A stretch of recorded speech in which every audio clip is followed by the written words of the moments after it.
नमस्ते, हमारे YouTube channel मंथन हिंदी में आपका स्वागत है। जैसा कि आप जानते हैं, हमारे चैनल के द्वारा एचपी सेट हिंदी पेपर 2 तथा यूजीसी नेट हिंदी पेपर 2 के लिए फ्री पीवाईक्यू सीरीज़ की शुरुआत की गई है। ये पीवाईक्यू सीरीज़ आपके आने वाली परीक्षा के लिए काफ़ी महत्वपूर्ण है। वीडियो में अंत तक बने रहे, प्रत्येक प्रश्न को हम डिटेल में डिस्कस करेंगे। आइए शुरुआत करते हैं पहले प्रश्न से। पहला प्रश्न है, मैत्रेयी पुष्पा के किस उपन्यास में ब्रज क्षेत्र के जीवन यथार्थ का चित्रण हुआ है?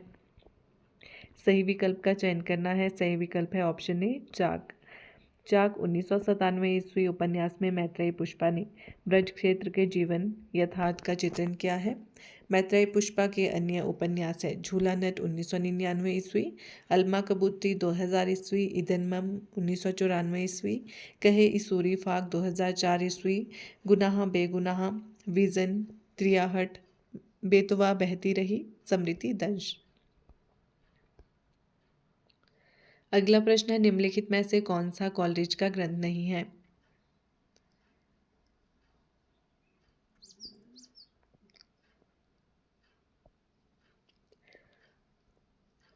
नहीं है पूछा गया है, इसमें कौन से नहीं है कॉलरिज के ग्रंथ? इसमें ऑप्शन ए और डी इसका सही उत्तर है, द टेबल टॉक और एलिजाबेथन एसेज। एलिजाबेथन एसेज तथा द टेबल टॉक ग्रंथ कॉलरिज के नहीं है, बल्कि एलिजाबेथन एसेज ग्रंथ टी.एस. इलियट का और the table talk William Hazlitt का ग्रंथ है। कॉलरिज द्वारा रचित ग्रंथ letters, lectures on Shakespeare, Biographia Literaria, church and state, confession of in inquiring spirit, the friend, aids to reflection.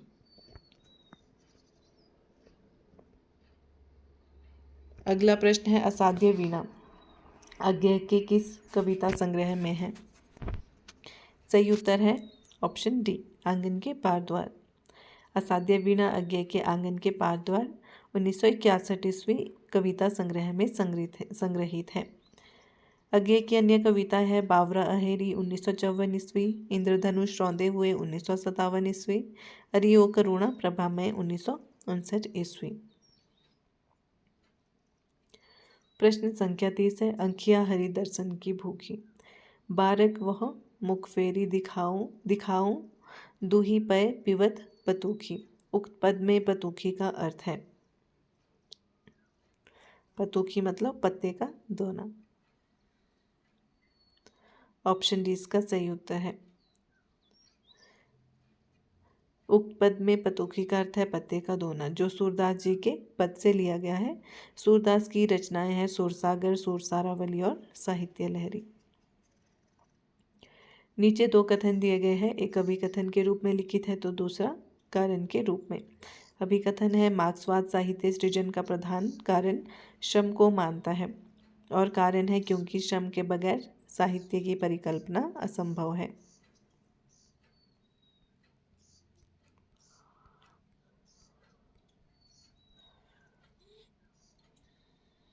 सही विकल्प का चयन करना है।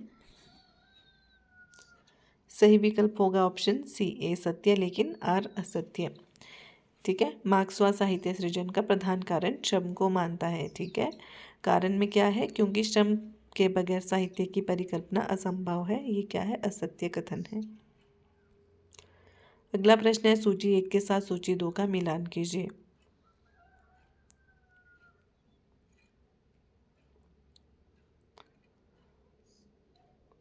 सही विकल्प होगा ऑप्शन ए, कुछ पत्ते कुछ चिट्ठियाँ। किसकी रचना है, ये रघुवीर सहाय की है, 1989 ईस्वी। आत्मा की आंखें 1964 ईस्वी, रामधारी सिंह दिनकर की है। चूका भी नहीं हूँ मैं 1975 ईस्वी, शमशेर बहादुर सिंह की है। कुकुर मुत्ता 1942 ईस्वी, सूर्यकांत त्रिपाठी निराला की है। अगला प्रश्न है, कबीर कुत्ता राम का, राम मुतिया मेरा नाव, गले राम की जेवड़ी, जित खींचे तित जाम। इस दोहे में किस तरह की मानसिकता व्यक्त हुई है? सही उत्तर होगा ऑप्शन ए, आत्मसमर्पण। उपयुक्त दोहे में आत्मसमर्पण की मानसिकता व्यक्त हुई है। प्रस्तुत दोहा भक्ति काल के निर्गुण काव्यधारा के प्रतिनिधि कवि कबीरदास द्वारा रचित है। कबीर अरबी भाषा का शब्द है जिसका अर्थ होता है महान या श्रेष्ठ। अगला प्रश्न है, प्रकाशन वर्ष के अनुसार कृष्णा सोबती के उपन्यासों का सही अनुक्रम है। सही विकल्प का चयन करना है। सही विकल्प होगा ऑप्शन डी।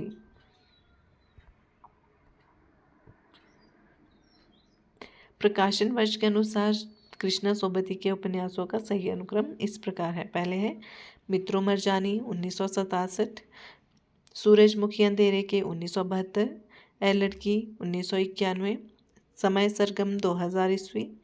1980 में इन्हें प्रसिद्ध उपन्यास जिंदगी नामा 1979 ईस्वी के लिए साहित्य अकादमी पुरस्कार से सम्मानित किया गया था। अगला प्रश्न, नीचे दो कथन दिए गए हैं, एक अभिकथन के रूप में तो दूसरा कारण के रूप में। अभिकथन ए में है, कल्पना काव्य का अनिवार्य साधन है। कारण आर है क्योंकि कल्पना काव्य में साध्य है।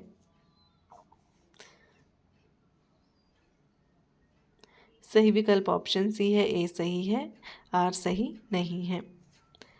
अभिकथन ए में है, कल्पना काव्य का अनिवार्य साधन है क्योंकि रस माधुर्य ललित्य सभी भाव कल्पना से जुड़े हैं। ए सही है, आर सही नहीं है। अगला प्रश्न है, महादेवी वर्मा के संबंध में रामचंद्र शुक्ल की क्या स्थापनाएं हैं।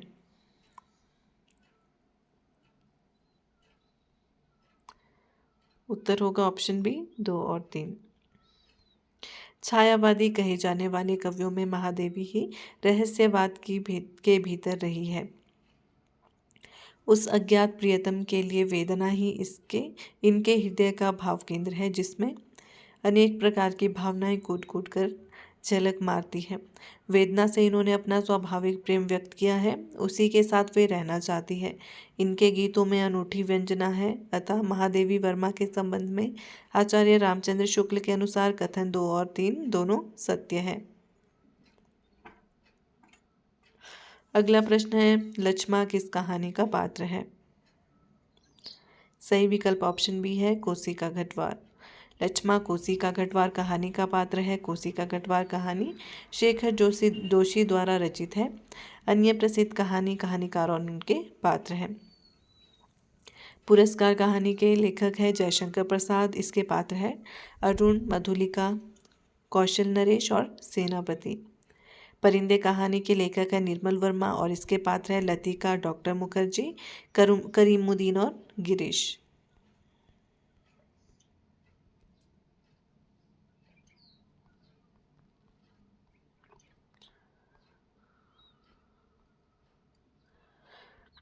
ठाकुर का कुआं किसकी कहानी है, प्रेमचंद की है और इसके पात्र है जोखू, जंगी और ठाकुर। उसने कहा था कि लेखक है गुलेरी और इसके पात्र है लैना सिंह, सूबेदारनी, बोधा, वजीरा सिंह। और पिता की कहानी के जो लेखक है वो है ज्ञान रंजन और इसमें पिता और पुत्र इसके पात्र हैं। अगला प्रश्न है, जिंदगी नामा उपन्यास में 20वीं सदी के प्रथम 15 वर्षों में पंजाब के किसानों ग्रामीणों के जीवन का चित्रण है। महानगरवासी उच्च मध्य वर्गीय वृद्ध व्यक्तियों की जीवन स्थितियों का चित्रण है। परिनिश्चित हिंदी की पंजाबी प्रयोगों से आक्रांत कर दिया गया है। विवाहित संतान और उसकी स्वीकृति का प्रश्न वर्णित है। सही विकल्प का चयन करना है। सही विकल्प है ऑप्शन ए 1 और 3। जिंदगी नामा उपन्यास में 20वीं शताब्दी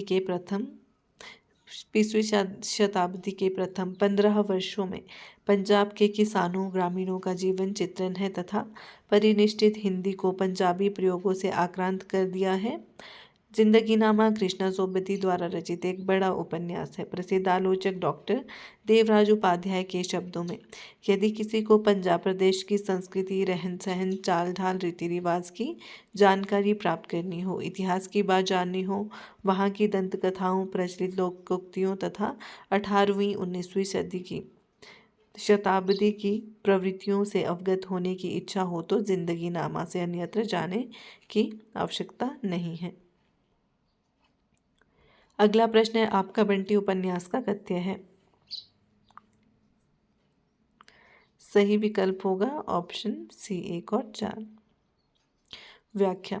आपका बंटी 1971 ईस्वी अपने ढंग का अकेला उपन्यास है। इस उपन्यास में आज के मध्य वर्गीय समाज में तलाक की समस्या, दाम्पत्य जीवन के तनाव के कारण तलाकशुदा दंपतियों के बच्चों की मनोवैज्ञानिकता का बड़ा ही मार्मिक चित्रण किया गया है।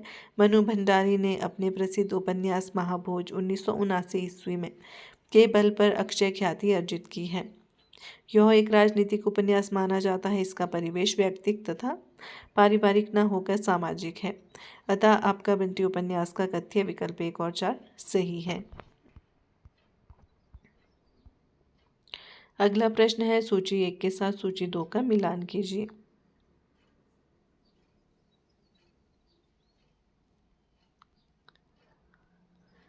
सही विकल्प है ऑप्शन ए।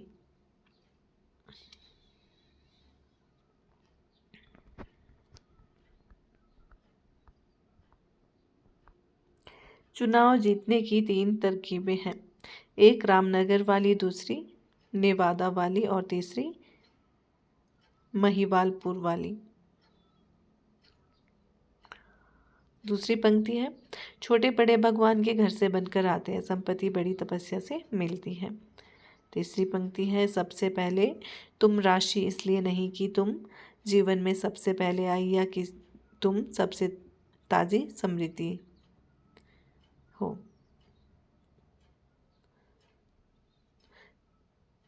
सबसे पहले तुम शशि। समूचा आर्यव्रत रक्त करदम से पिछिल होने जा रहा है।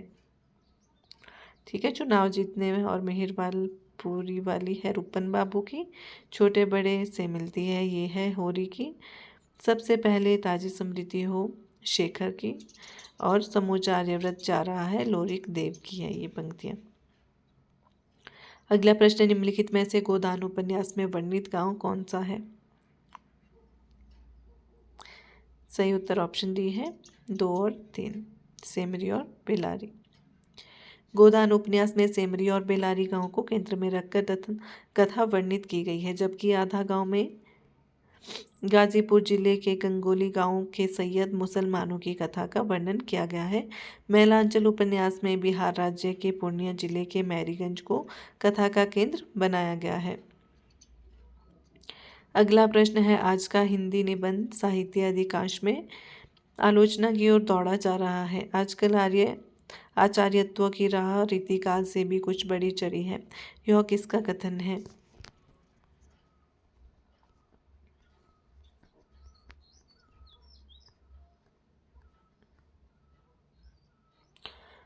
सही उत्तर है ऑप्शन बी। हिंदी निबंध साहित्य की वर्तमान स्थिति को लक्ष्य करते हुए बाबू गुलाब राय ने उपयुक्त कथन को कहा है, जबकि नंद किशोर नवल मुक्तिबोध मार्क्सवादी या प्रगतिवादी आलोचक के रूप में प्रसिद्ध है। मलयज मूलतः कवि है। इनके आलोचनात्मक निबंधों के 2 संग्रह है, कविता से साक्षात्कार 1979 ईस्वी एवं संवाद और एकालाप 1984 ईस्वी प्रकाशित है। अगला प्रश्न है कर रही लीलामय आनंद। महाचिति सजग हुई सी व्यक्त, विश्व का उन्मीलन अभिराम, इसी में सब होते अनुरक्त। शिव की कौन सी 3 शक्तियों को महाचिति कहा जाता है। सही उत्तर है ऑप्शन सी, इच्छा ज्ञान और क्रिया को शिव की 3 शक्तियों को महाचिति कहा जाता है। अगला प्रश्न है निम्नलिखित में से कौन सा तत्सम शब्द नहीं है। तत्सम नहीं है किसान, ऑप्शन डी। अग्नि भ्राता और आज्ञा क्या है, तत्सम शब्द है। ठीक है, तत्सम शब्द क्या होते हैं, जो संस्कृत से आए हुए शब्द है हिंदी में, उसे तत्सम शब्द कहा जाता है। किसान क्या है, तद्भव शब्द है, इसका तत्सम रूप होगा कृषक, जबकि अग्नि भ्राता आज्ञा तत्सम शब्द है। अगला प्रश्न है सूची 1 के साथ सूची 2 का मिलान कीजिए। सही उत्तर है ऑप्शन सी। लाला मदन मोहन का उपन्यास है परीक्षा गुरु। परीक्षा गुरु उपन्यास का पात्र है लाला मदन मोहन, और राम किशुन बाबू है मैलांचल का पात्र, मंगल गोदान में है, जुबेर झूठा सच में है। अगला प्रश्न है, आज के व्यापक सामाजिक संबंधों के संदर्भ में जीने वाले व्यक्ति के माध्यम से ही मुक्ति बोध ने अंधेरे में कविता में अस्मिता की खोज को नाटकीय रूप दिया है। यह कथन किस आलोचक का है?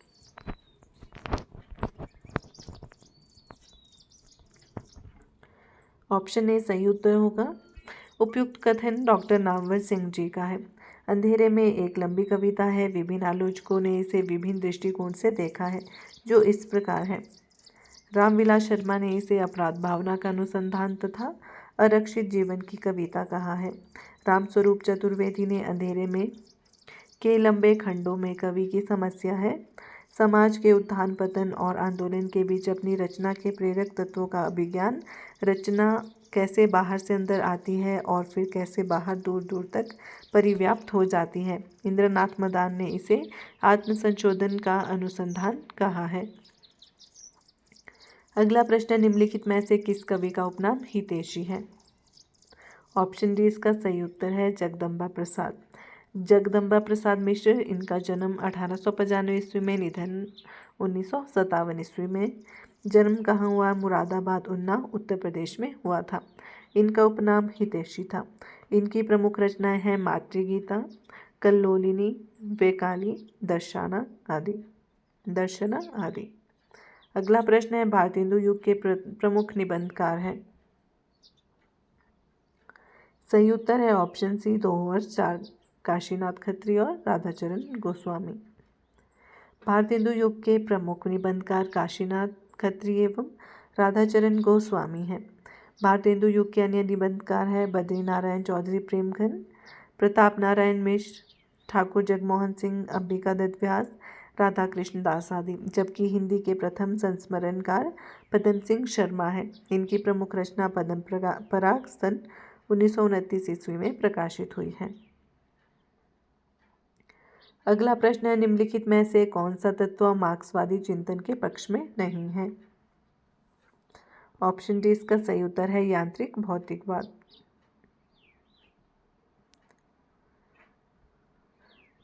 यांत्रिक भौतिकवाद तत्व मार्क्सवादी चिंतन के पक्ष में नहीं है, जबकि आधार और अधिरचना, वर्ग संघर्ष तथा प्रतिनिधि पात्र मार्क्सवादी चिंतन के तत्व हैं। कार्ल मार्क्स के साम्यवादी विचारधारा ही मार्क्सवादी विचारधारा के नाम से जानी जाती है। अगला प्रश्न है, तुलसीदास ने रामचरितमानस के उत्तरकांड में क्या प्रतिपादित किया है? ज्ञान की अपेक्षा भक्ति सुसाध्य और अशुफलदायिनी है। कलयुग में असंतों की संगीत लाभदायक होगी। कलयुग में मनुष्य वर्ण धर्म आश्रम का पालन करने वाले होंगे। कलयुग के लोग लोभ तथा स्वार्थ के वशीभूत होंगे और माता पिता तथा गुरु का अनादर करेंगे।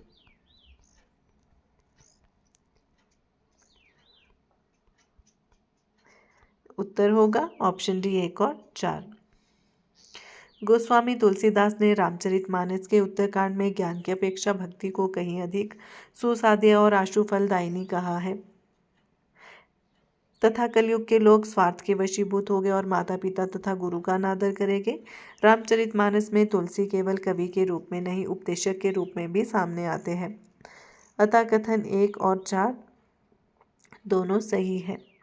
रामचरितमानस को मानव समाज का दर्पण कहा जाता है।